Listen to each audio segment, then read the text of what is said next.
What's good, YouTube? What the deal with everybody, man? It's your boy Quan. I hope everybody's out there in the best of health and spirits. Look, man, if you're looking to get yourself into the box truck business, look no further. I'm gonna give you a quick step-by-step breakdown of the steps you need to take to get yourself out there on the road. Something to keep in mind is that all of these things can be done by yourself personally. You don't have to get out there and hire anyone to do these steps for you.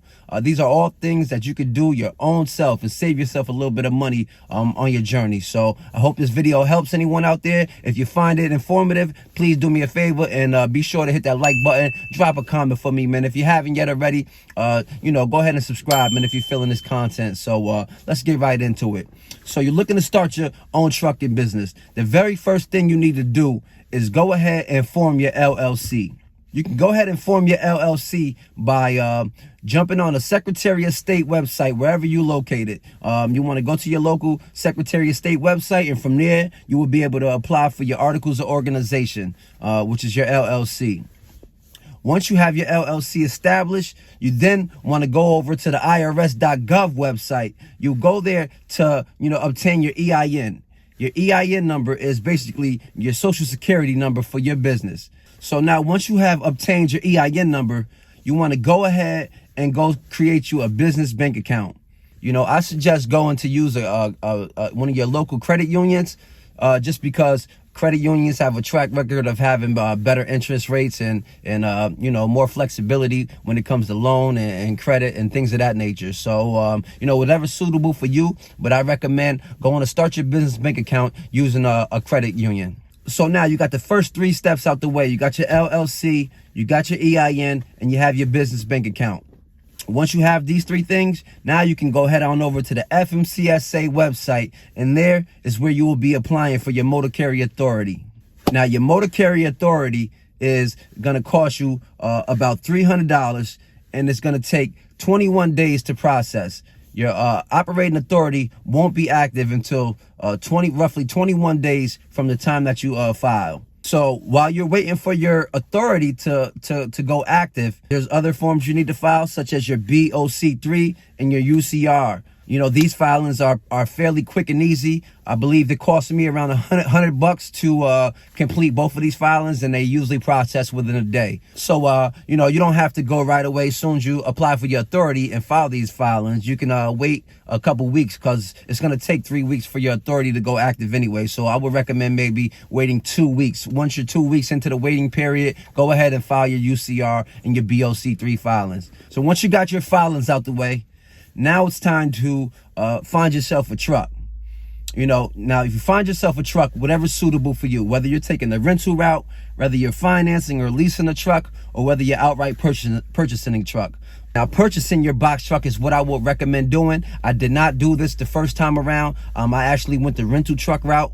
I would not do that or recommend that moving forward. Again, the overhead expenses was way too high, and I could have been much more profitable if I flat out owned my truck. So, you got to get out there and hit the pavement. Know what you're looking for. Know what your budget is. And, it's trucks out there. You got the marketplace and Craigslist. You can search your local back roads and things of that nature. And you can also, get onto these websites like Penske and Ryder. These guys, yes, they're rental companies, but they also, they also have vehicles for sale as well. And a lot of times you can find some, vehicles and box trucks in good shape on these guys' websites. So, just do your due diligence, get out there and search for the best truck possible that fits your needs and what you're looking to do for your business.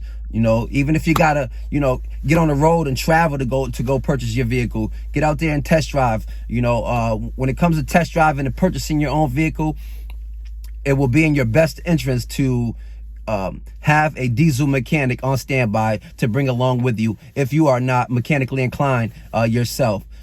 This is just to cover your investment, protect yourself and your asset, to make sure you're buying a vehicle that's not going to give you a ton of problems. The last thing you want to do is purchase a truck to get you started up on the road and then be dealing with a breakdown a week or a month later, or whatever the case may be. So you want to do your due diligence and get the best truck possible. And having a diesel mechanic there, an experienced one, is a great step, and making sure that you're making the right decision with your vehicle. So you do your due diligence, you find yourself the truck you want, And now it's time to go ahead and get your commercial insurance. Now, your commercial insurance, I recommend you not having your commercial insurance go active until about that 20th day.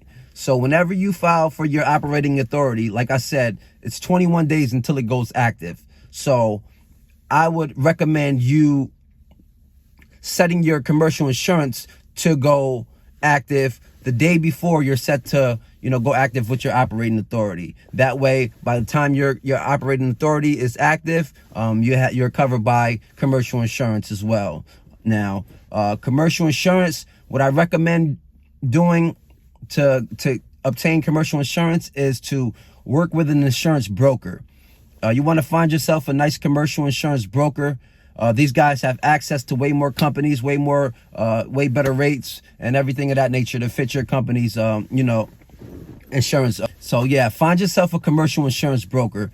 I found one for myself to get myself commercial insurance, and it was fairly cheaper to go through a broker than it was to go through the actual company, which was Progressive for my case.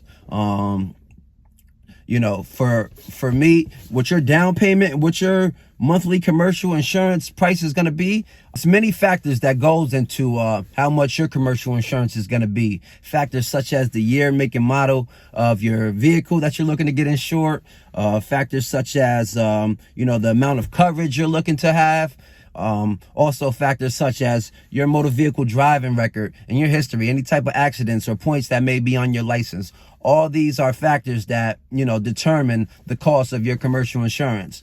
Me personally, when I had established my commercial insurance, I had to pay a down payment of $2,600. And then from there on, my monthly payments were about $1,300 per month. So, that may be similar to you. That may be, off by a long shot. Like I said, it depends on several different factors when it comes to, commercial insurance. So a helpful tip that, I learned along the way that helped me out quite a bit as well was you don't have to set up your initial policy to have, the full coverage of the insurance premium that you need. So you can go ahead and get yourself started with a basic commercial insurance with basic coverage. And once your policy is now active, then you can go back up and call your insurance company or call your insurance broker. And then you can go ahead and add the, adequate coverage that you're looking for, such as the $1 million in liability or, $50,000 in cargo or whatever the case may be. You can go ahead and add these things on once you're active, and this will save you some money with a down payment. It's just a little cheaper way of getting in the door. So that's just a little helpful tip. Commercial insurance can be extremely expensive, and just using that helpful tip there will eliminate the cost of that down payment for you, and hopefully you'll be able to apply that money elsewhere. So these are all the basic steps needed to get yourself on the road with your brand new box truck business. So, you filed your LLC, you obtained your EIN number, you established your business bank account, you apply for your motor carrier authority, you filed your BLC3 and your UCR filings, you found yourself a truck, and you obtain commercial insurance. That is all the steps that you need to get yourself on the road. There's going to be a couple other small expenses and factors in the middle of all that as well, such as a DOT medical exam. You can obtain a DOT medical exam just by Google searching, DOT authorized medical examiners in your local area. I found one fairly easy. I was able to make an appointment for that same day, went in and got my car. I think it cost me about 60 to $80 or something like that to obtain. And I think they're valid for either like a year or 2 years or something like that. So, you want to get your medical clearance from, DOT medical examiner as well. You're also going to need equipment for your box truck. You're going to need some straps. You're going to need maybe some cargo load bars. You're going to need some blankets. You're going to need, things of that nature. Electronic login device. These are things that, pallet jack. These are just things that you're going to have to account for as far as expenses to get you up out there on the road, man. So, you know, like I said, it's nothing fairly too expensive. The majority of the expense is going to be going to purchase your box truck and into your commercial insurance. So that's the bulk of your expenses right there. Everything else is just a couple $100 here, a couple $100 there, but you're out there on the road, no problem. You know, once you get that and you got your equipment all set up, you are cleared to go. You are cleared to start looking for loads, man. Look for loads on your load boards. You look for loads in your local area. This is now the time to start networking, you know, creating your broker contact list, you know, and creating relationships, establishing relationships in the industry to help your business prosper and excel as much as possible. So that's pretty much it, guys. I'm not going to hold you guys too long. Like I said, this is fairly simple. It doesn't require an extreme amount of money or stress involved. You don't have to go pay any companies to do these type of do this type of work for you. These are all things that you can do your own due diligence on and get done right from the comfort of your own home. So I hope this video helps someone out there. I hope you find it real informative. And as always, man, I appreciate y'all for rocking with me. It's your boy Quan, man. Remember, we shooting for the stars out here. So that don't matter what it is in life, where you at in life, get up and shoot for the stars, man. Always give your best effort 100% of the time. And always give praises to the man up above, man, because without him, none of this will be possible. So like I said, I thank you all for tuning in. If you got any questions, feel free to look in the description box and contact me at the email that I have listed, man. I don't have no problems answering any questions for anyone out there. But, you know, like I said, man, I'll see y'all next time. It's your boy Quan. Peace.